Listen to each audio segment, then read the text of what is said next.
¿cómo están? Bienvenidos aquí a su canal de Aprende con Am.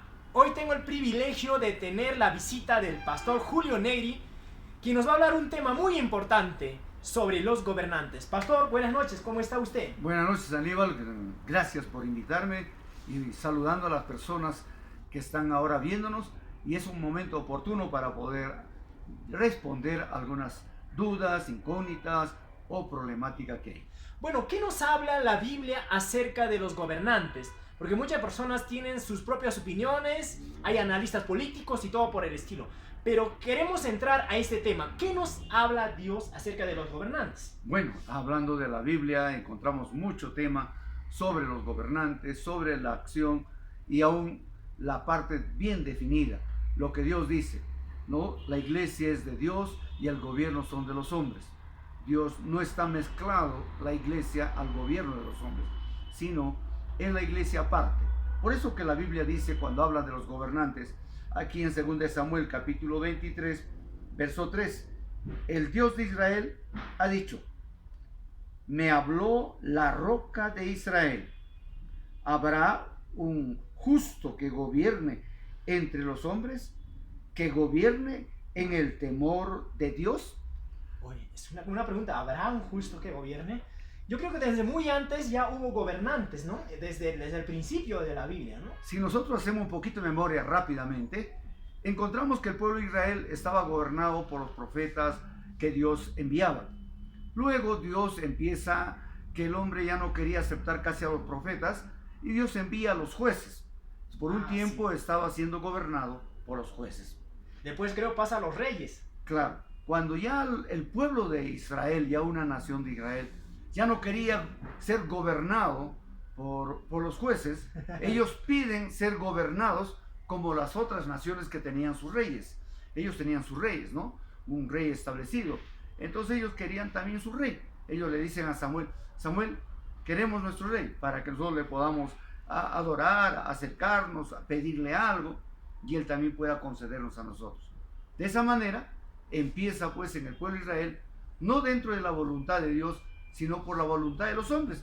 Y Dios le dice a Samuel: bueno, Samuel, como a ti te hacen caso, no me están haciendo caso a mí, pues entonces dale su rey. Y entonces les da su rey, ¿no? ¿Y ahí creo nace el primer rey Saúl? El primer rey. Es el primer rey. Claro que sí, es el primer rey, que no es conforme a la voluntad de Dios, ¿no? Pero es conforme a la voluntad de los hombres, porque Samuel tuvo que darle, por lo que el pueblo estaba pidiendo, un rey. Y si esto agregamos ahí, hoy en día pues el pueblo es el que busca su gobernante, es el que hace, elige, vota en las urnas, ¿no? Y se presentan los candidatos y la gente cree que pues va a ser algo correcto o bueno. Pero la palabra nos está diciendo claramente aquí, si el gobernante es justo y si el gobernante es temeroso de Dios, entonces el pueblo va a ser gobernado correctamente. Por eso es lo que está diciendo acá. Hace una pregunta totalmente aquí Dios, ¿no? El Dios de Israel ha dicho: me habló la roca de Israel. ¿Habrá un justo que gobierne en los hombres? ¿Que gobierne en el temor de Dios? ¿Habrá un hombre justo, un hombre cabal, un hombre sabio, un hombre que pueda gobernar sobre los hombres? Y sobre todo más hace el hincapié. Dice: ¿habrá ese hombre que gobierne siendo un hombre temeroso de Dios? ¿No? ¿Habrá? Yo creo que sí hay. Claro que sí hay, pero no hay hasta ahora, ¿no? Todos los gobernantes que han salido en nuestro país, hablando de nuestro país y en el mundo entero, no están saliendo los gobernantes temerosos de Dios.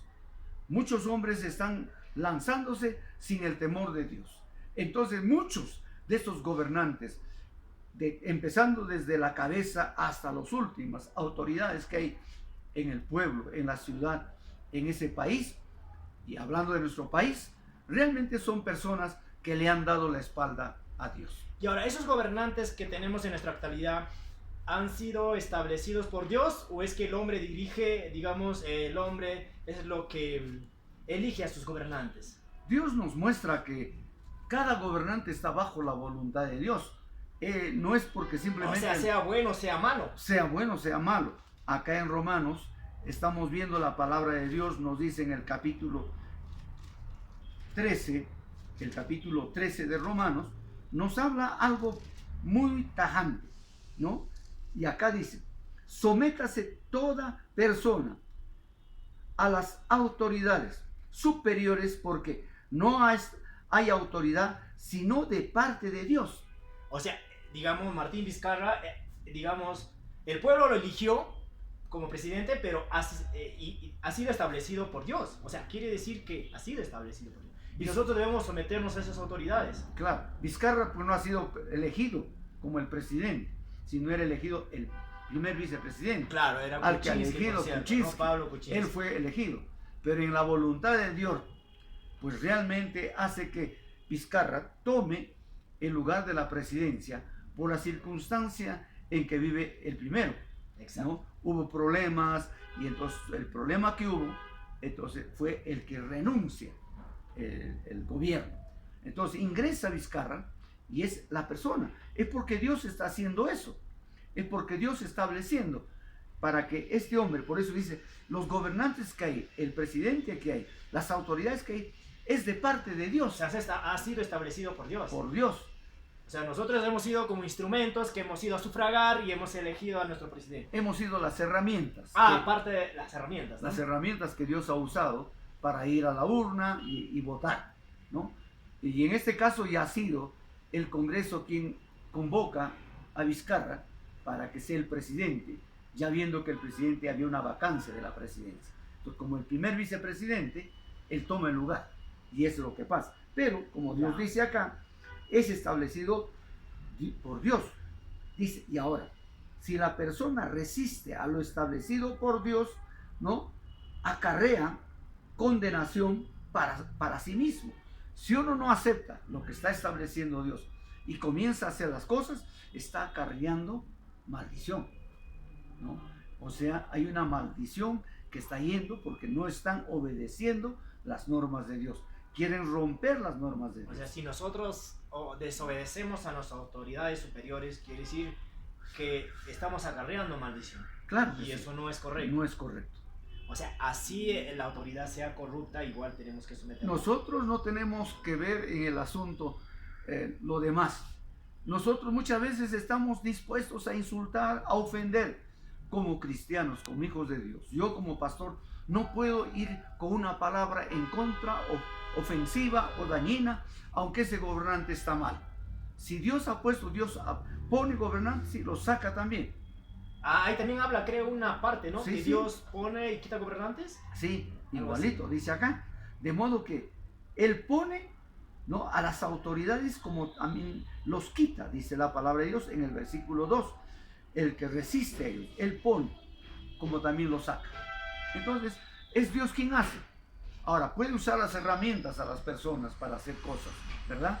La inconformidad, las cosas que no están, otras cosas, o puede haber. Pero nosotros como cristianos no estamos ahí para poder ofender, dañar, sino a poder obedecer y orar por estos gobernantes. Ahora, la misión de todo cristiano, ¿qué es? Orar por las autoridades. Sí, una de las cosas primero Dios nos muestra a nosotros. Primero hay que entender esto. El cristiano ya no es ciudadano de esta tierra. Si somos cristianos, nosotros somos ciudadanos del cielo. Solamente aquí tenemos una función importante, que somos embajadores de Cristo, ¿no? Extranjeros, estamos aquí en la tierra, pero como vivimos en este país, Perú o en otro país, nosotros tenemos que obedecer las leyes que se tienen en este país, obedecer al presidente, a las autoridades, cumplir con nuestras responsabilidades. Si tenemos que pagar ciudadano. como ciudadano que estamos en este país, pero nuestra ciudadanía real está en el cielo, nuestra casa real está en el cielo. Pero mientras O sea, aquí estamos temporal, vamos a decirlo así. somos extranjeros, estamos extranjeros aquí, pero estamos sujetos a los impuestos que este gobierno determina.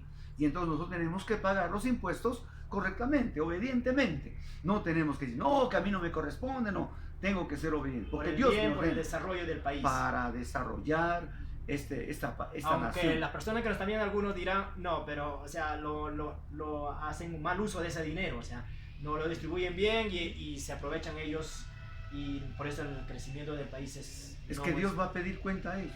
la justicia de Dios es la más correcta, no la justicia de los hombres. La justicia, por ejemplo, ahorita hacen cosas que ni siquiera está comprobado, no tienen pruebas objetivas, pero ya están presos. Esa es la justicia del hombre. En cambio, Dios va a hacer lo justo, va a revisar todo tus problemas, tu currículum de acción, de vida, y según has desarrollado, según tu actividad, Él va a tener que hacer el juicio delante de ti. Entonces, Él es un juez justo. Él no es un juez que se atreve a hacer cosas que no está. Si todavía tú no está comprobado el asunto, si todavía no tienes una prueba objetiva, se dice, aquí la gente es fácil de decir, de insultar, de tratar que fulano, mengano, y comienzan a arrastrar eso, ¿no? Y comienzan a decir, pero Dios dice acá, Él pone, y tú como persona, tú tienes que obedecer, sujetarte a esas autoridades, respetar, porque Dios ha puesto a ellos, sea malo, sea bueno. O sea, no solamente esto va para un tema cristiano, sino también para todas las personas, ¿eh? Para todos, ¿no? claro que sí, para todos. Entonces, nosotros tenemos que ver eso. Entonces, teniendo en cuenta, tenemos que pagar nuestros impuestos, cumplir nuestras cosas, aún estar, si me nombran a mí de poder ser juez o estar llevando a cabo unas cosas, estoy ahí. Y si el Estado está diciendo que pues yo estoy contra el licor, entonces yo voy a estar apoyando eso, porque realmente eso daña a la humanidad, la droga, el vicio, porque eso nos lleva a la delincuencia, ¿no? A la inmoralidad total. Entonces, eso tengo que apoyar yo para que se lleve bien y el pueblo se encamine bien. Ahora, Dios nos muestra, dice algo en Salmo 127, si Jehová no edificare la casa, en vano trabajan los que edifican. Y sigue diciendo, si es por demás que vela la guarda, si Dios no es el que está ahí. ¿Qué nos quiere decir ahí en ese Ahí lo está diciendo. en ese versículo? Si nosotros en nuestro hogar, la base fundamental, la parte principal de nuestro hogar es Jesucristo, entonces Jesucristo es el que va a controlar nuestra vida y va a hacer que este hogar se lleve y desarrolle en armonía, en paz y en amor, en entendimiento, y no como hoy en día están. Ahora, si la ciudad pone soldados, tanques por aquí, por allá para detener, no, eso no va a servir de nada. ¿Por qué? Porque la ciudad no tiene en cuenta en Dios. No estamos hablando de una religiosidad, estamos hablando de una persona que es Jesucristo, el que vino para traernos paz, armonía y buen gobierno en los hombres, y que los hombres no estén gimiendo hoy en día porque el gobierno o las autoridades no son justas. El pueblo está gimiendo de dolor por el mal trato que las autoridades dan. O sea, el principio de todo esto está vamos a decirlo así, desde la educación familiar. Claro que para sí. que nuestras autoridades también puedan, digamos, dirigir a un país, a una ciudad con rectitud y justicia. Claro, si un hogar no anda bajo las normas de Dios y Dios no es el centro de ese hogar, entonces todos los hogares que conforman la sociedad va a tambalear. Los valores morales se vienen al suelo, porque no están tomando la palabra de Dios para poder vivir una vida moral correcta, por no obedecer a la palabra de Dios, por no obedecer a Dios, por no sujetarse a ello. Y por lo tanto, cuando estos gobernantes van a salir de hogares que no están formados bien, hogares con disolución, hogares con problemas, y entonces ellos salen y entonces gobiernan equivocadamente. ¿Por qué? Porque los valores morales ya no están en ellos. Quisieran hacer todo el esfuerzo, quieren tratar de encaminar, pero no lo van a hacer porque no son temerosos de Dios.